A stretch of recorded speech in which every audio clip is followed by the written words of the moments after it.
Field reports from the strange. This is Obscura Bureau.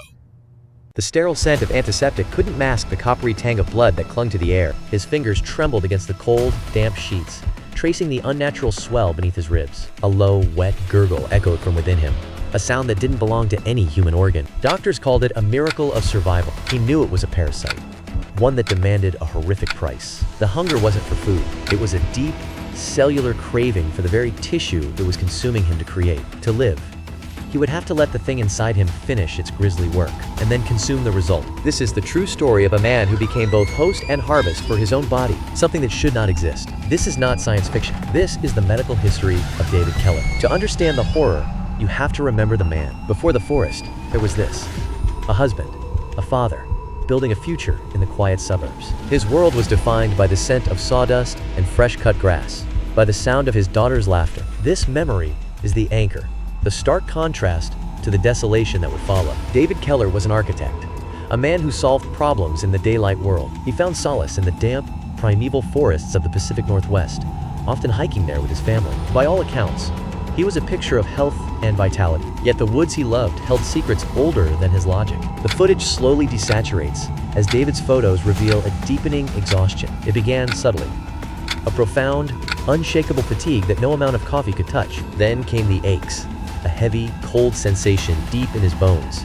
as if his skeleton were made of wet stone. The air around him grew thick with the scent of damp earth and something metallic. Doctors ran tests, probing for answers in the sterile void. Could it be Lyme disease, carried by some unseen vector? Perhaps arthritis, a slow decay of bone and cartilage? Or something autoimmune, the body turning against itself in silent rebellion? Test after test returned nothing but question marks. David was disappearing before our eyes, and modern medicine couldn't even label what was taking him. Sarah sat at the kitchen table, the weight of medical bills pressing down like a physical force, her face a map of silent terror. Her voice broke as she described it. He'd just shiver in a warm room, buried under blankets.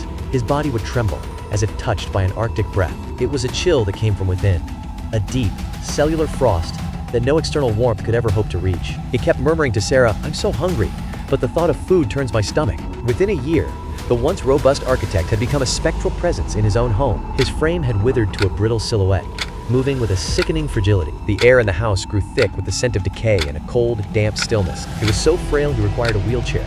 But the true horror was the pain. It wasn't a general ache.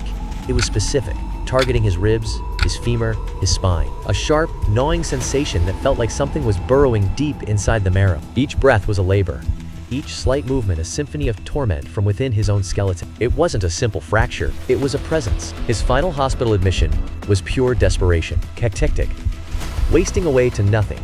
His body consumed itself, yet his blood work revealed something impossible. The tests revealed mineral levels, the kind found in soil and plants, that were unnaturally elevated. His core temperature had plummeted to a hypothermic state. Then came the CT scans. Dr. AMARA CHASE, the radiologist, called me. His voice dropped to a low, trembling whisper as he said, "Amara, I don't know how to write this up." The air in the room grew thick, carrying the sterile scent of antiseptic and something faintly metallic. "It looks like follicular patterning on the bone."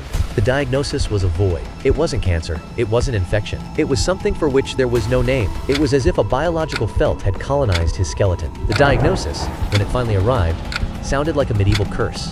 Osteomycosis lichen-like, an impossible symbiosis between human and something else. A slow-growing, lichen-like organism feeding on his bone marrow and leaching his body heat. The cold sank into his bones. A deep, marrow-deep chill that no fire could touch. A gnawing emptiness hollowed him out from within. A starvation that no food could ever sat. He was not being consumed. He was being remade, his very flesh and breath becoming its new parasitic environment. The air grew thick with the smell of damp earth and ozone, a heavy silence broken only by the relentless, echoing drip of water. The operating room footage, blurred and surreal, showed the brutal, last-ditch surgery to debulk the growth. When Dr. Chase made the first incision along the rib, the scalpel met unexpected resistance. A crisp, unsettling crunch echoed through the sterile air, like walking on frozen grass. Dr. Chase's voice, recorded later, whispered in clinical horror. It crunched, not like bone, like cracking through a layer of frost on grass. And the color, a pale, sickly green-gray. The air thickened with the scent of ozone and damp earth. The tissue was vascular, pulsing with his own blood. We weren't just removing tissue, we were excising a part of him that had transformed. It had become something else entirely, something not him. The metallic scent of blood filled the air, thick and heavy. On it rested a piece of bone, sheathed in a fibrous, moss-like matting. But here, the medical mystery contorts into a survival horror you cannot unhear. In the days that followed, David's condition stabilized, just slightly. His core temperature began a slow, inexorable rise. The gnawing hunger that had tormented him for months vanished overnight. At first, his family mistook his stillness for the relief of pressure finally subsiding. Then the air grew heavy with the scent of antiseptic and something metallic, until, in a voice stripped of all warmth, David confessed the truth to his wife. In a voice hollowed by shame, he confessed his grim realization. The organism, this bone moss, was a parasite, but in a final, grotesque act of symbiosis, it had also become his only source of nutrition. David, it's feeding on me, Sarah, but I think I'm feeding on it too. As it leached minerals from my bones, it converted them into something I could absorb. It was keeping me alive by consuming me from within first. His body, in a desperate bid for survival, had begun to metabolize the very byproducts of the organism devouring him. A sharp, coppery tang filled his mouth, the taste of his own marrow being processed. The air in the room felt thick, cloying, pressing in on it. Every faint scratch from within his own skeleton was a reminder that he was now both the host and the feast. He wasn't eating food. He was consuming the moss that grew upon his own bones. The air thickened with the scent of damp earth and sweet rot. It was a closed, horrific loop. A man sustained entirely by his own decay. The only sound was the wet, fibrous tear of his self-cannibalism. The bone garden was finally beaten back. Aggressive antifungals, targeted therapies, and a second surgery clawed David Keller back from the abyss. He survived. David Keller is in remission. David can finally taste real food again.